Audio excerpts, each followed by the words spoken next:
This doesn't come as a surprise to me, and it shouldn't be a surprise to anyone. A Jamaican man was deported to one of the most vicious country in Africa.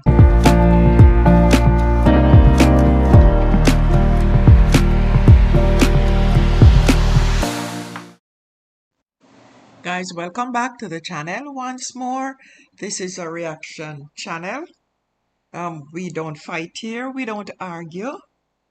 We analyze, we criticize, and of course, we don't fight. This is for merely for entertainment.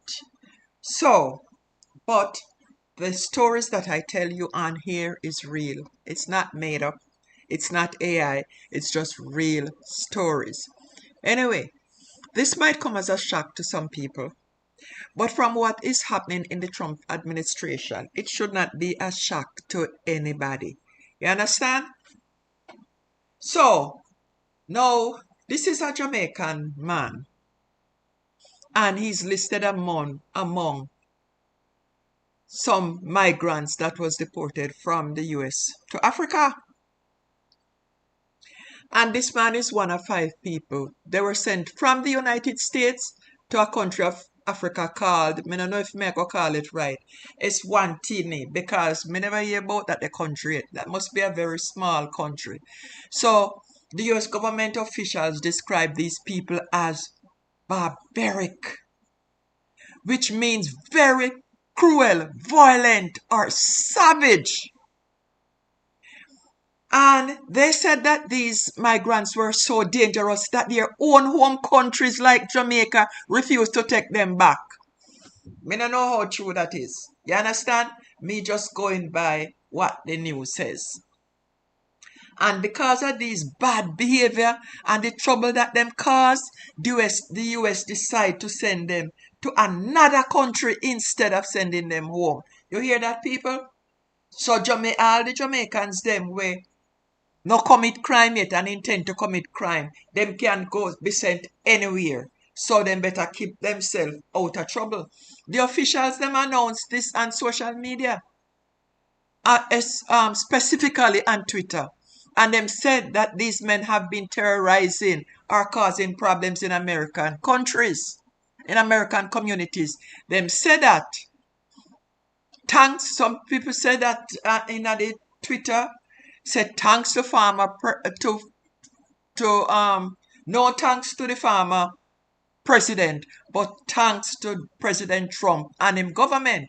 And these dangerous people are no longer in the United States, then say. The 5 men were not named publicly, but photo of them were shared on Twitter. One of them is a Jamaican man who looks dark-skinned and rough-based.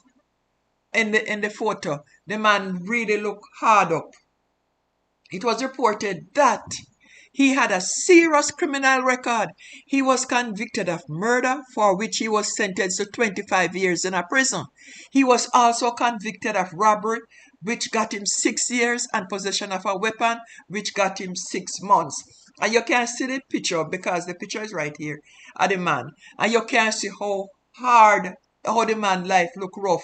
Some of these people, when they commit crime, them feel say some of them commit it when they're young and them feel say them all get away with it. And what happen when them become senior citizens? Sometimes people not feel look at them, all some of those people when them are deported Jamaica, some of them old people, people not feel sorry for them. Because the seed you sow is the seed you reap. Them say this country is a small country in South Africa, southern part of Africa.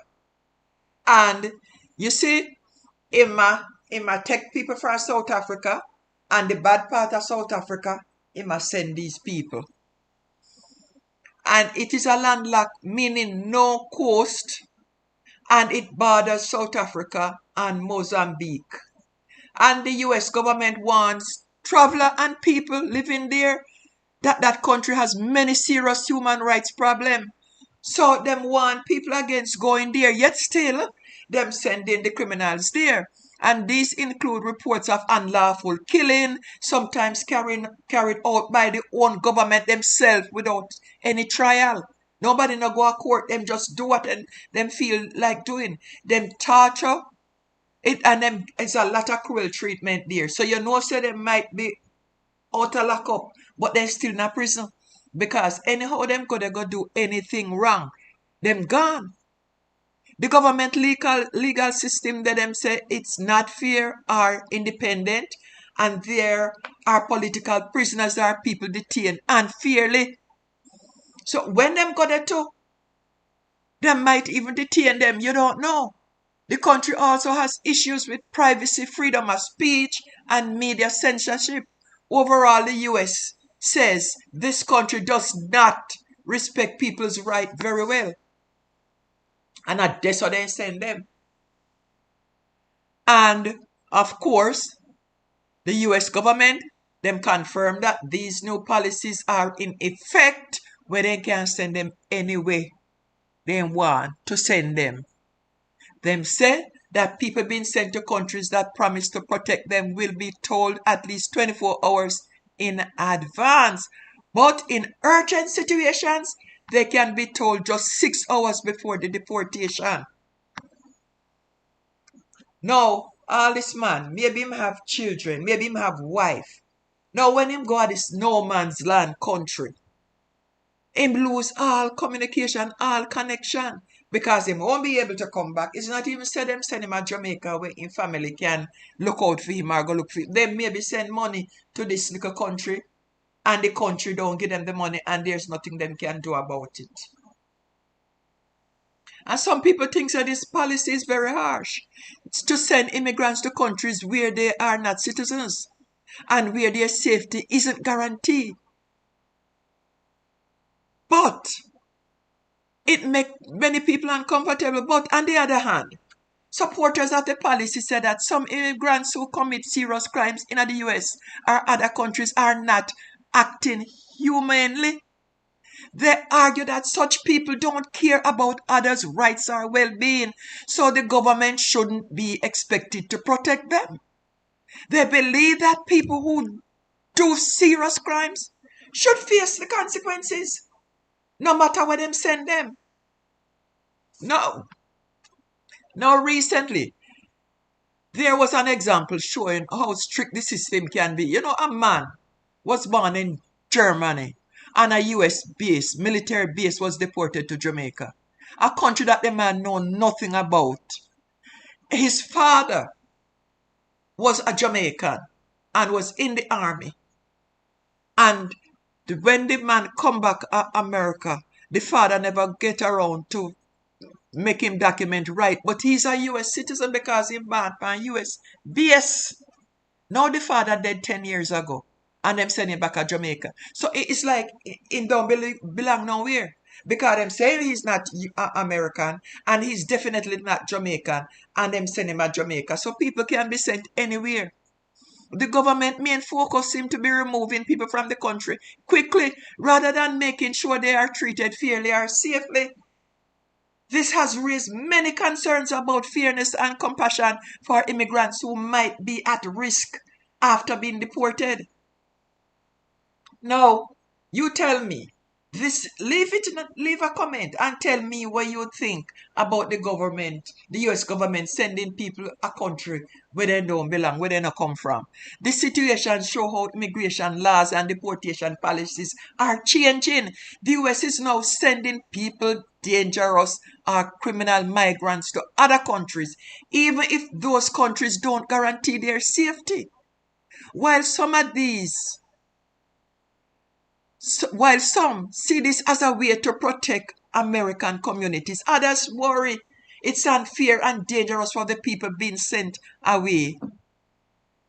But if you look upon it, if you must be fair and look upon it, sometimes you pity that them don't go back to them right country. But when you look at them commit crime, and where them going back, if you're Jamaican, you don't want them full up Jamaican either. So where does this leave us? To think, should we feel sorry for them? Or should we be happy that them, instead of send them wicked criminals back to Jamaica, they send them to another country?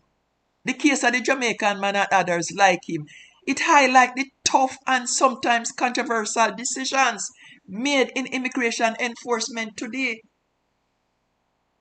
It is harsh if it's just a minor crime.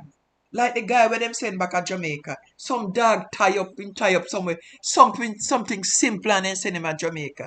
Then you can understand. But a man who go there rob, kill, hold up people with gun, we don't want them back at Jamaica. Anyway, guys, just leave a comment. Tell me what you think. And if you watch the video so far and you're not subscribed, make sure you subscribe, man. What you wait for? And I will see you back here on my next YouTube video.